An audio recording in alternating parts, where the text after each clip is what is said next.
Meus queridos irmãos em Cristo Jesus, cumprimento a todos e cada um com a graça e a paz de nosso bom e eterno Deus. Lembrando sempre que o importante no estudo da Escritura são os detalhes. Eu estou de volta com mais esse vídeo gravado e quero falar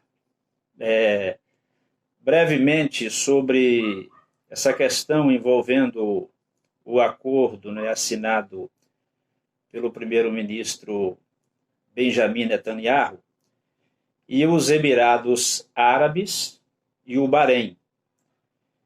Porque isso gerou muita especulação, como sempre gera, e isso é logo associado, por alguns, no que diz respeito à volta de Cristo para arrebatar a sua igreja. O que acontece? Não é a primeira vez que Israel assina um acordo de paz com países árabes. Em 26 de março de 1979, em Camp David, na Casa Branca, houve também a assinatura de um acordo de paz entre Israel e o Egito. O presidente americano na época era o Jimmy Carter.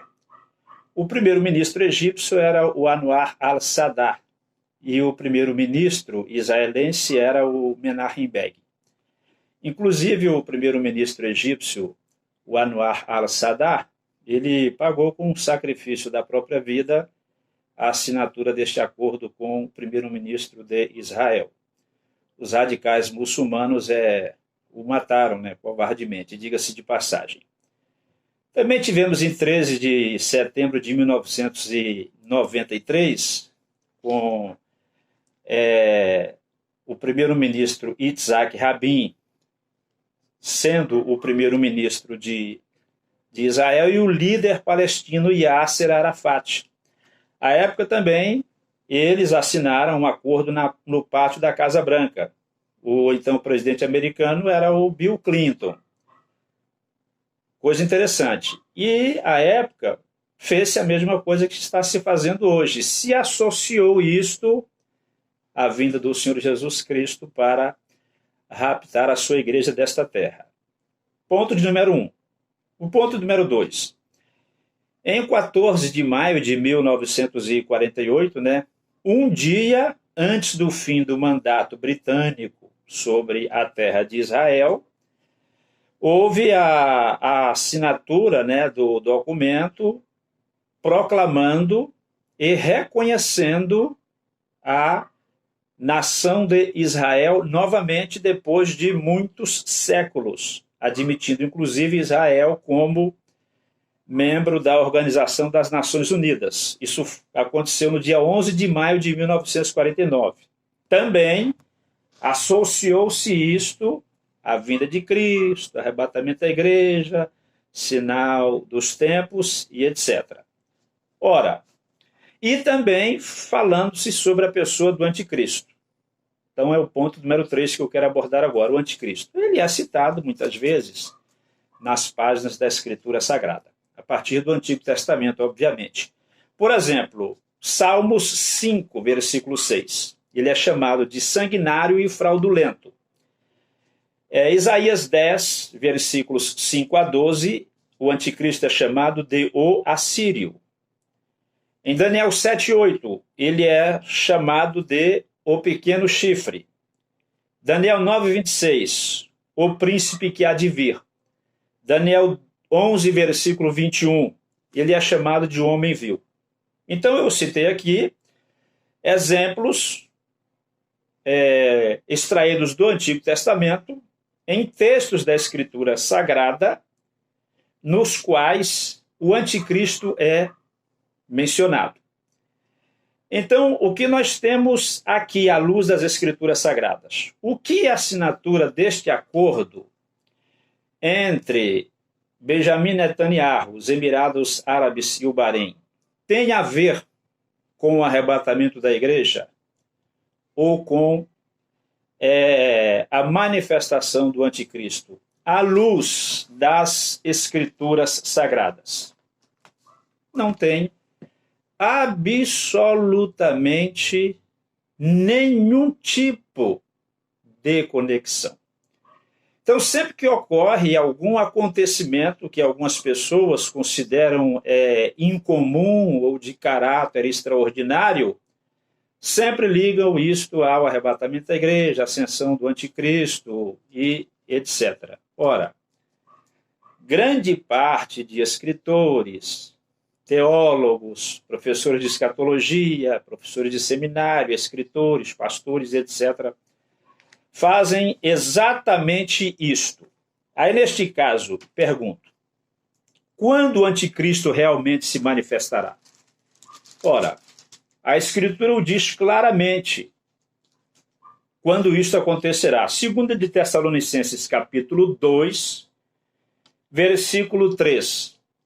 Ninguém de maneira alguma vos engane, porque não será assim sem que antes venha a apostasia e se manifeste o homem do pecado, o filho da perdição. O que a Escritura está ensinando aqui é que o anticristo só se manifestará depois que a igreja for removida desta terra. É o sentido, o significado literal da palavra apostasia nesse texto. Repito, 2 de Tessalonicenses 2 e 3. Apostasia aqui tem o sentido de partida ou de retirada. Quando a igreja for retirada desta terra, raptada por Cristo, ou quando ela partir, o que a Escritura está dizendo que apenas depois disto o anticristo haverá de manifestar-se. Por exemplo, versículo de número 8, do mesmo capítulo, 2 Tessalonicenses 2. E então será revelado o iníquo. Olha que fato curioso. Então, ou seja, depois que a igreja for removida desta terra. Até o momento da igreja ser removida da face da terra, absolutamente não haverá nenhum tipo de manifestação da pessoa do anticristo. O que eu acho interessante é a ênfase que se dá à ascensão, à manifestação do anticristo, e às vezes em detrimento de se colocar o próprio Cristo de Deus de lado. O que o Senhor Jesus deixou claro para a sua igreja é que a sua igreja pregasse o seu evangelho. Ide, pregai o evangelho a toda criatura. Quem crer e for batizado será salvo. Quem não crer será condenado. Então o desejo, o interesse, a vontade do Senhor Jesus é que nós preguemos o evangelho dele para os perdidos. Não que nós nos preocupemos de qualquer maneira com a pessoa do anticristo. Até porque nós não temos absolutamente nada a ver com ele, nós que somos povo de Deus, e nem ele conosco.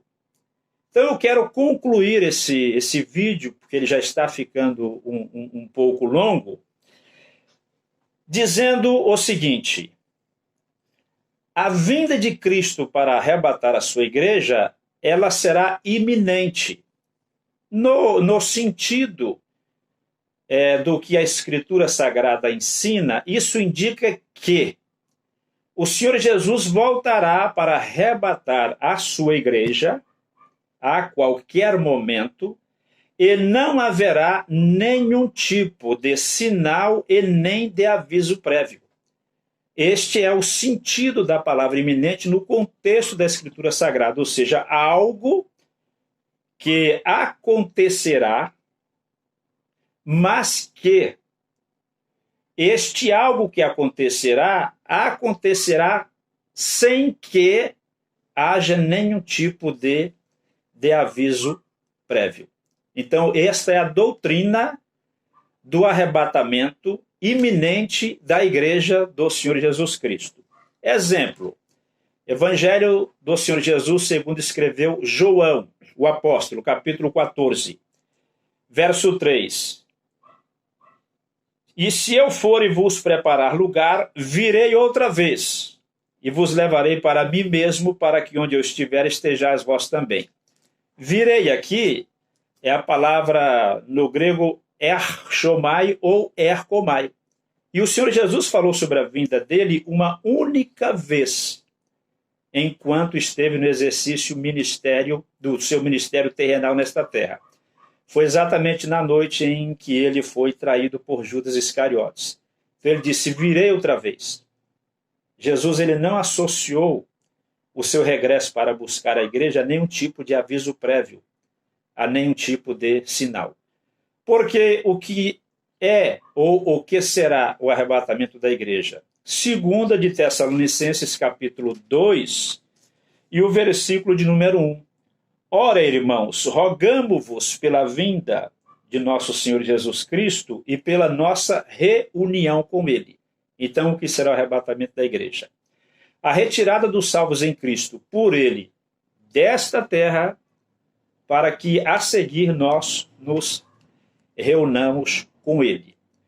Então, este acordo assinado entre os Emirados Árabes e o Bahrein, com o primeiro-ministro israelense Benjamin Netanyahu, não tem nenhum tipo de